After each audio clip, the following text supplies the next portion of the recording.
आदाब। आप सबका हमारे YouTube channel education for revolution पर खैर मकदम है।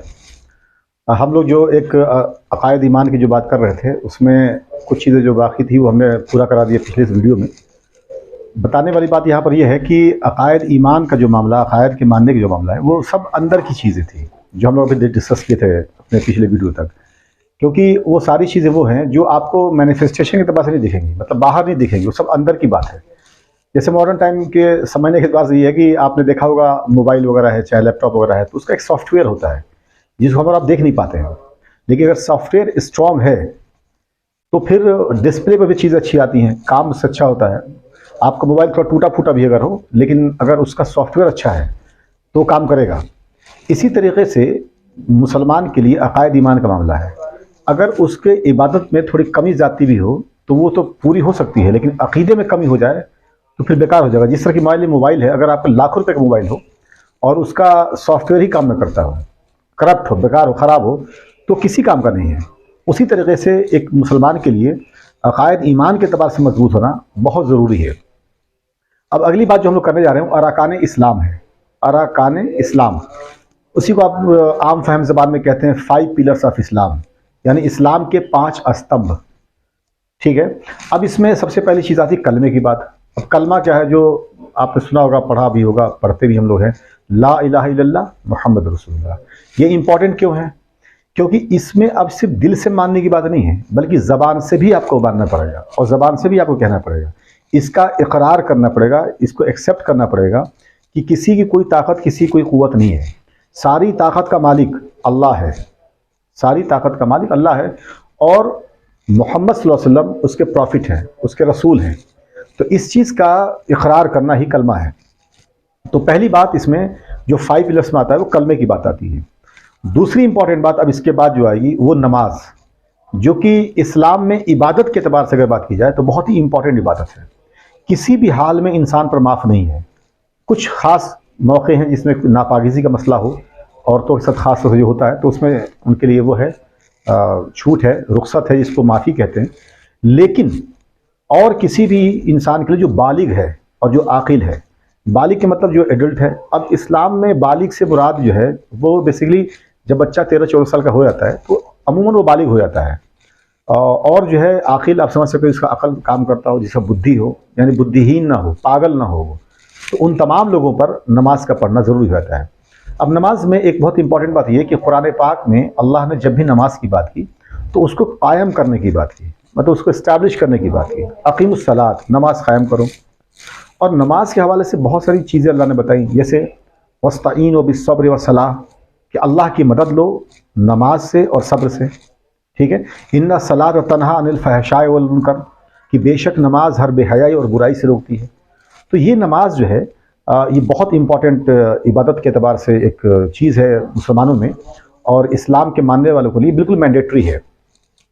नमाज के बारे में 3-4 बातें आप याद रखिए। एक बात तो ये कि नमाज को अरबी में सलाह या सलात कहते हैं, पहली बात।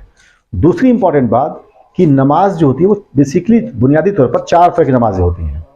एक नमाज उसको कहते हैं हम लोग फ़र्ज़ नमाज। अब फ़र्ज़ नमाज में याद रखिएगा 2 तरह की कैटेगरी होती है। एक को फ़र्ज़ आइन कहते हैं। ये फ़र्ज़ आइन वो नमाज है जो आप डेली नमाज पढ़ते हो 5 टाइम। एक मुसलमान के लिए 5 टाइम का नमाज पढ़ना बिल्कुल मैंडेटरी है, आवश्यक है, ज़रूरी है।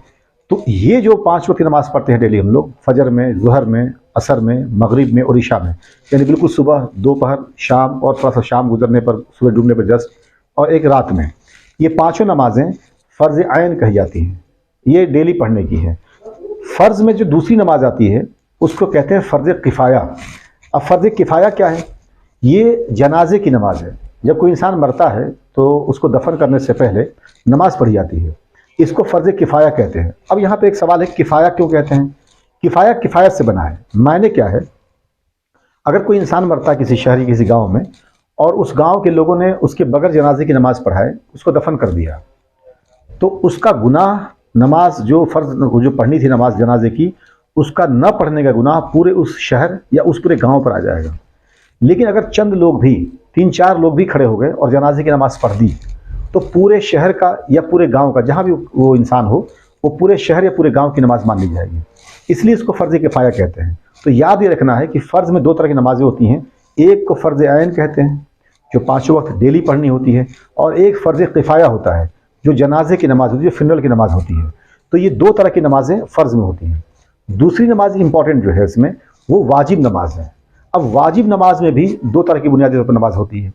एक नमाज जिसको वित्र की नमाज कहते हैं, ये डेली हम लोग रात में ईशा के बाद पढ़ते हैं, ईशा की नमाज पढ़ने के बाद पढ़ते हैं। और 2 नमाजें वाजिब में ऐसी हैं जो ईदैन की नमाज़ें हैं। ईदैन का मतलब ईद उल फित्र, जिसमें रमज़ान के ख़त्म होने पर जो नमाज़ पढ़ी जाती है शुक्राना के तौर पर, वो नमाज। और दूसरी बात ईद उल अज़हा की नमाज, जिससे बकरीद जो आम फ़हम ज़बान में कहते हैं, जिसमें क़ुरबानी वगैरह जानवर दी जाती है।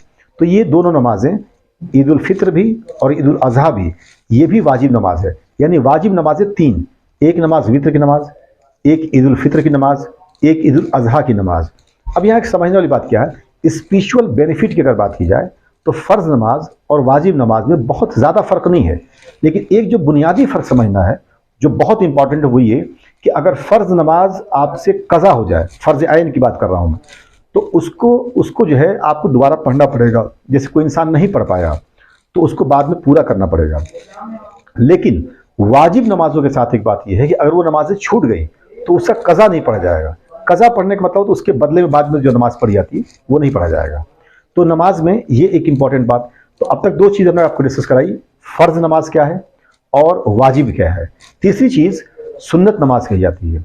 ये वो नमाज है जो डेली पढ़ी जाती है, 5 वक्तों में पढ़ी जाती है। लेकिन इसमें भी 2 कैटेगरी है, एक को सुन्नत मौक़िदा कहते हैं और एक को सुन्नत गैर मौक़िदा कहते हैं।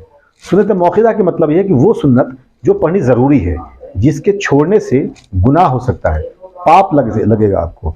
और दूसरी चीज़ सुन्नत गैर मौक़िदा, वो सुन्नत नमाज जिसको आप पढ़ते हो तो बहुत ज़्यादा स्पिरिचुअल बेनिफिट मिलेगा, सवाब मिलेगा, पुण्य होगा। लेकिन अगर छोड़ देते हो तो उससे गुनाह नहीं है। मिसाल के तौर पर जैसे फजर की नमाज़ पढ़ते हैं तो उसमें 2 रकात सुन्नत ये मौक़िदा है।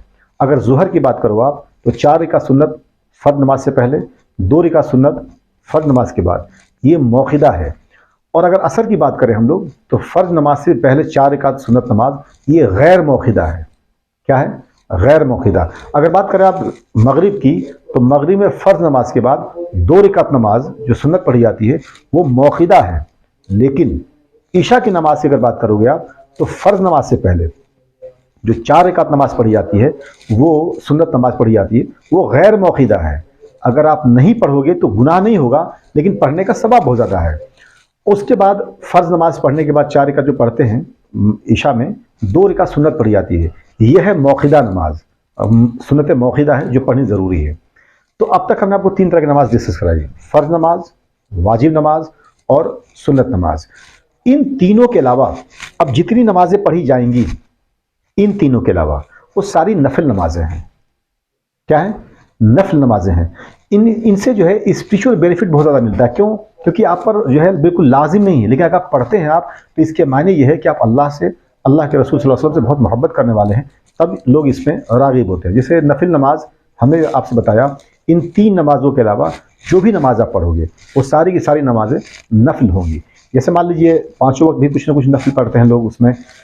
इसके अलावा जैसे 4 वक्त में पढ़ते हैं, ज़ुहर में पढ़ते हैं, मगरिब में पढ़ते हैं, और 3 वक्त में ज़ुहर में, मगरिब में और ईशा में नफिल नमाजें पढ़ते हैं। इसके अलावा जितनी भी नमाज़ें, जैसे चाश की नमाज हो, इशराक की नमाज हो, तहज्जुद की नमाज हो, अवाबिल की नमाज हो, या आपने शुक्राने की नमाज़ पढ़ी, आपने कोई कोशिश किया किसी चीज़ को हासिल करने के लिए, अल्लाह ने आपको नमाज दिया, आपने शुक्र के तौर पर नमाज़ पढ़ी, ये नफिल नमाज है। या आप अल्लाह से कुछ मांगना चाहते हो, उसके लिए आपने हाजत की नमाज़ पढ़ी, ये नफिल नमाज है। समझने वाली बात यह है कि फ़र्ज़ नमाज और वाजिब नमाज और जो है सुन्नत नमाज, इन 3 के अलावा जो भी नमाज़ें पढ़ी जाएंगी वो सारी नमाजें नफिल नमाज कही जाएंगी। तो नमाज के सेगमेंट में ये 3 चीज़ें बहुत इंपॉर्टेंट। एक बात और, नमाज हर मुसलमान के लिए पढ़ना लाजिम है, ज़रूरी है, और इसके छोड़ने का बड़ा गुनाह भी है, और इसका नुकसान दुनिया के एतबार से भी है और यहाँ से मरने के बाद के एतबार से भी है। वजह क्या है? आप अगर मैं इस पर बात करना चाहूँ साइंटिफिक उसके रिसर्च के अकॉर्डिंगली, तो आप बहुत वक्त लग सकता है इसमें। बहुत कुछ हम आपको बता सकते हैं जो कि नमाज के से फ़ायदे आपको जो है फिज़िकल मिलते हैं। लेकिन हमें आपको नमाज फिजिकल बेनिफिट के लिए सिर्फ नहीं पढ़ना है, स्पिरिचुअल बेनिफिट के लिए पढ़ना है। इसलिए पढ़ना है कि अल्लाह ने, अल्लाह के रसूल ने पढ़ने का हुक्म किया है, तो हमें पढ़ना है। तो यहाँ पर एक बात बिल्कुल क्लियर रखिएगा, जो भी लोग नमाज नहीं पढ़ते हैं, जो इस्लाम को मानने वाले, मैं उनसे कह रहा हूँ, अगर आप नमाज नहीं पढ़ते हैं तो अपने अंदर झांक कर देखने की ज़रूरत है कि क्या हम सही मायने में मुसलमान हैं भी कि नहीं। ठीक है, नाम रख लेने से अगर सिर्फ मुसलमान होता तो बहुत से ऐसे लोग हैं जो नाम रखे हुए हैं, बड़े अच्छे अच्छे नाम रखे हुए हैं, लेकिन ऐसी सी हरकत करते हैं कि दूसरे लोग भी देख के शर्मा जाए जो इस्लाम को नहीं भी मानते हैं। इसलिए मेरी आपसे गुजारिश है, रिक्वेस्ट है, एक इल्तिजा है कि नमाज ज़रूर कायम करें, खुद भी करें, अपने लोगों को भी कराएं, अपने घर वालों को भी कराएं, लोग कहिए भी इसके लिए। ठीक, दो, अब इसमें जो तीसरी चीज़ आएगी इस सेगमेंट में, जो 5 पिलर्स ऑफ इस्लाम की बात कर रहे थे हम लोग, इन 5 पिलर्स में जो तीसरी चीज़ आएगी, और ये नंबरिंग याद रखनी है, कौन सा अरकान, कौन से करने की चीज़ किस नंबर पर आती है, तो वो है ज़कात। अब ज़कात क्यों? क्योंकि अल्लाह ने जहाँ भी कुरान में नमाज का हुक्म दिया, वहाँ ज़्यादातर जगहों पर उसके साथ ज़कात का हुक्म दिया। इसमें एक बहुत इंपॉर्टेंट बात है, बात ये है कि नमाज हम अल्लाह के लिए पढ़ते हैं, उसके लिए करते हैं, लेकिन ज़कात जो है, नमाज अल्लाह का हक़ है, उसके लिए हम करते हैं। ज़कात जो देते हैं वो गरीबों को देते हैं, वो गरीब का हक़ है, देते अल्लाह की वजह से हैं, लेकिन है गरीब का हक़, इसलिए ज़कात जो है वो तीसरे नंबर पर आता है। और बहुत इंपॉर्टेंट एस्पेक्ट है ये बहुत इंपॉर्टेंट इबादत अपने आप में है ये। जो लोग भी साहिब निसाब हैं, अब साहिब निसाब का कौन है? यानी वो लोग जिन पर ज़कात फ़र्ज़ हो जाएगा, या तो 7.5 तोला सोना, इसके बराबर आपकी जो है सेविंग हो रही हो, और या फिर 52.5 तोला चांदी, इसके बराबर सेविंग हो रही हो। मतलब अगर जब इसको आप पैसे में निकालोगे तो इसके आसपास अगर सेविंग आपकी है तो आपको ज़कात देनी है। यहाँ समझने वाली बात क्या है कि ज़कात देने के एतबार से जब आप निकालोगे तो वो आपके इनकम पर नहीं है, वो आपके सेविंग्स पर है। जो आपकी सेविंग होगी उस पर आपको निकालना है 2.5%। अच्छा, निकालना कितना है? इसको 40वां भी कहते हैं, 40th पार्ट भी कहते हैं, और जब इसको कन्वर्ट करोगे परसेंटेज में आप, तो 2.5% आता है। ये निकाल कर देना ज़रूरी है।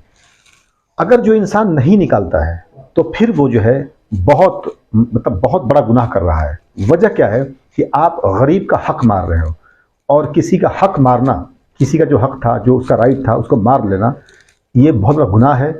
और किसी का हक मारने वाला कभी फिर फलता फूलता नहीं है। इसलिए ज़कात निकालिए। एक चीज़ और, ज़कात निकालने का एक और फ़ायदा, जब आप ज़कात निकालते हो तो अल्लाह तबारक व तआला आपकी चीज़ों में, आपके सामान में, आपकी आमदनी में बरकत डाल देता है। अब बरकत लोग समझते हैं क्या चीज़ है। एक छोटी सी चीज़ जो मैं समझ पाया हूँ वो ये है, बरकत बहुत बड़ी चीज़ है, लेकिन इसमें एक बात मैं बताना चाहूँगा आपको कि अगर मान लीजिए आप पैसा कमा रहे हो, एक कोशिश कर रहे हो, अपने परिवार को चला रहे हो, और आपकी फैमिली में कोई बड़ी बीमारी नहीं आई, आपस में टकराव नहीं है, एक दूसरे से लड़ाई नहीं है, आपस में काफ़ी मिलजुल के रहते हो, तो ये अल्लाह का बड़ा इनाम आपके ऊपर है। वरना आप यकीन मानो किसी फैमिली में एक छोटी सी बीमारी घुस जाए तो हज़ारों हज़ार रुपए निकल जाते हैं, और खुदा न खास्ता कोई बड़ी बीमारी घुस जाए तो लाखों लाख का मामला चला जाता है। बाज़ औक़ात तो पूरा का पूरा फैमिली बर्बाद हो जाता है। तो ज़कात का निकालना बहुत ज़रूरी है, निकालिए भी और इसको लोगों को दीजिए भी। एक चीज़ और, अगर आप इस्लामिक मुल्क में होंगे तो ज़कात जो है वो गवर्नमेंट लेती है, और गवर्नमेंट अपने तौर पर उसको गरीबों में बांटती है। लेकिन आप किसी ऐसे मुल्क में हैं जो सेकुलर मुल्क हो, जहाँ पर कि इस्लाम की हुकूमत ना हो, मतलब इस्लामिक रूल ना हो, तो ऐसे कंडीशन में, जैसे हमारा मुल्क है, एक सेकुलर मुल्क है, यहाँ पर किसी मज़हब को कोई फ़ौक़ियत या कोई बड़कपन नहीं दी गई है, सब मज़हब मान सकते हैं अपने अपने मुताबिक, लेकिन हम लोग जो है वो धर्मनिरपेक्ष देश है। तो इस सूरत में ज़कात का निकालना भी आपकी ज़िम्मेदारी है, और ज़कात को सही जगह तक पहुँचाना भी आपकी ज़िम्मेदारी है। ठीक है, अब ज़कात में क्या है, दिया किसको जाए? तो सबसे पहले तो अपने करीब में देखना है, यानी अपने फैमिली में देखना है। मान लीजिए आपके रिश्तेदारों में कोई बहुत गरीब हो, कोई कमज़ोर हो, तो उनको मदद कर सकते हैं आप सबसे पहले। उसके बाद आपके दोस्त यार में, आसपास के लोगों में, उससे बाहर निकले तो शहर के एतबार से देख सकते हैं, और ये दायरा फिर बढ़ता जाएगा। आप सफ़र में लोग हैं उनको कर सकते हैं, जो बच्चे पढ़ने वाले जैसे मदारिस वगैरह में पढ़ते हैं तो उनको भी दिया जा सकता है। तो इन तमाम लोगों को ज़कात दी जा सकती है। लेकिन ज़कात में जो सबसे पहला हक़ है वो आपके ब्लड रिलेशन का है, जो डायरेक्ट आपसे तब रिश्तेदारी जिनकी हैं उनको देना सबसे पहली ज़रूरत है। तो ये हुई बात ज़कात की। अब जो है एक चीज़ और, ज़कात को लेकर जो एक बहुत इम्पॉर्टेंट बात और है वो ये कि कभी भी ज़कात का मामला अगर हो तो इसको देने से पीछे इसलिए नहीं हटना है कि दुनिया में एक बहुत बड़ी लड़ाई जो है, जो ज्यूज से जो इस्लाम की लड़ाई है, अगर बेसिकली देखा जाए तो उसमें एक बहुत बड़ा इंपॉर्टेंट फैक्टर ये भी है कि उनके यहाँ सिस्टम है होल्डिंग ऑफ मनी का, यानी पैसे रुपए को इकट्ठा करना, एक जगह इकट्ठा करके रखना। और हमारे यहाँ ये है इस्लाम में कि स्प्रेडिंग ऑफ मनी, लोगों में पैसा जाए। तो जब ज़कात देते हो आप तो पैसा मार्केट में आता है, लोगों के पास जाता है, लोगों के पास जाके वो खर्चे में आता है, तो पूरी समाज को उससे फ़ायदा होता है। और हुजूर पाक सल्लल्लाहु अलैहि वसल्लम की एक दो हदीस मुबारक सुनते चलिए ज़कात के हवाले से कि ज़कात देने से सोसाइटी में उसी तरह से इससे फ़ायदा मिलता है लोगों को। मैं मफ़हूम बता रहा हूँ, उसका मतलब बता रहा हूँ। जिस तरीके से कहा उन्होंने कि अगर इंसानी जिस्म में खून का दौड़ते रहना, खून का चलते रहना उसके सेहत की अलामत है, यानी उसके स्वस्थ रहने की अलामत है, उसकी निशानी है। अगर खून कहीं एक जगह जमा हो जाए आपके बॉडी में किसी एक जगह भी, तो जाहिर सी बात है ज़ख्म बन सकता है, वो कैंसर बन सकता है। लेकिन अगर वो चलता रहे तो इंसान स्वस्थ रहता है। उसी तरीके से समाज के साथ भी होता है। अगर दौलत, रुपया, पैसा किन्हीं कुछ जगहों पर अगर सिमट जाएं, होड़ हो जाएं, तो पूरी समाज में जो है अफरा तफरी मच जाती है। और ज़्यादातर लोग जब गरीब हो जाते हैं तो फिर उससे क्राइम भी बढ़ता है। क्राइम कंट्रोल के लिए भी ज़कात का निकालना, चैरिटी करना, दान दक्षिणा करना, जो जिस मजहब को भी मानता हो वो अपने ऊपर ज़रूर करना चाहिए। लेकिन इस्लाम में तो कई चीज़ें दी गई, जैसे ज़कात का निज़ाम है, सदका है, ये भी एक चैरिटी है, फितरा है, ये भी एक चैरिटी है, खैरात है, ये भी एक चैरिटी है। ये सब निकाली जाती हैं ताकि लोगों तक ये पहुंच सके। आप लोगों का बहुत बहुत शुक्रिया। आप लोग जो है हमारे जो चैनल पर नए आए हों तो वो इसे लाइक भी करें, सब्सक्राइब भी करें और आगे भी लोगों को पहुंचाएं ताकि दूर तक हमारी आवाज़ पहुंच सके और एक सही इन्फॉर्मेशन, एक सही चीज़ आप तक हम लेकर आ पाएँ। आप लोगों का बहुत बहुत शुक्रिया।